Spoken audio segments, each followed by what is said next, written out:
Joining us now in Studio B, our third guest, Bruce Brockbank, head golf coach at BYU and approaching hosting the West Coast Conference Tournament. That is awesome. We've been plugging it. We want a ton of people out there, Coach. How do you feel approaching a tournament that you're going to host?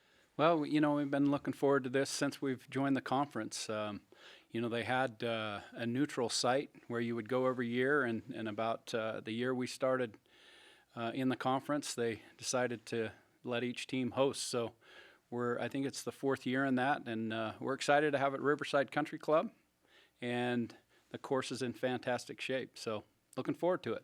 So I don't know how many teams are in, like 7 or something? There's 9 men's and 5 women's. So just every 9 years you'll host? Is that the idea? Well, we'll see what happens. Yeah. I think there will be a neutral site in the plans in the near future if the coaches have anything to do with it.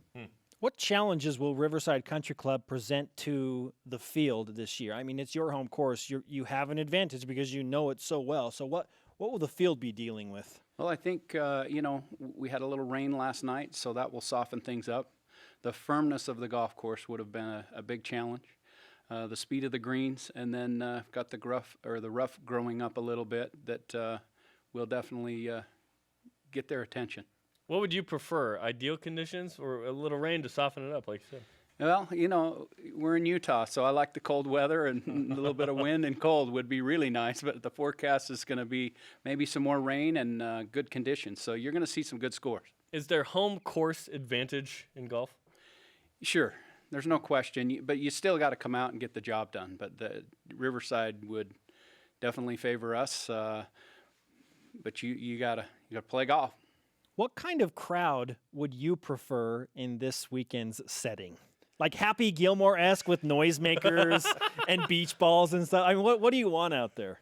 You know, I'm not a big fan of Happy Gilmore, but I don't change a lot. You know, you ask the guys on the team, they'll say, "Coach, come on, get real. We're not back in the whatever century." But I'd love to just see, you know, people come out and enjoy great golf, and hopefully we can put that on display. It's free and open to the public. Riverside Country Club, Thursday through Saturday, all-day golf, men's and women's. Go out and rep the Y. Yeah, absolutely. And there's momentum in sports, in walks of life, right? And you guys just won the Ping Cougar Classic at Riverside. So how can you carry that momentum into this at the same course? That's what we're hoping to do. You know, the Cougar Classic has always been a week or two before our conference championship. And Coach Tucker, for 35, 40 years, did the same thing. He'd love to bring teams in for the Cougar and hopefully get some momentum and then take it right in, you know, off a win and take it into a conference championship. So we've tried to continue to ride that wave.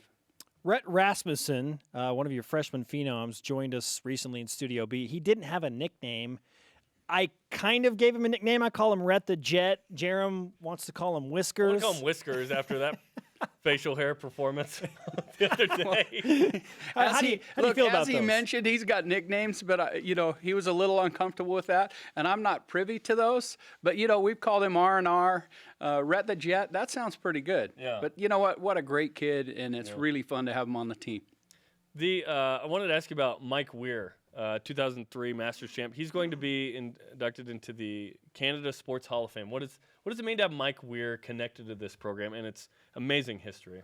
You know, Mike has the one thing that you can say about. There's a lot of things you can say, but one thing he's always been a great ambassador for BYU. He loves this place. It's a big part of his life, and you know, he loves Coach Tucker and the golf program.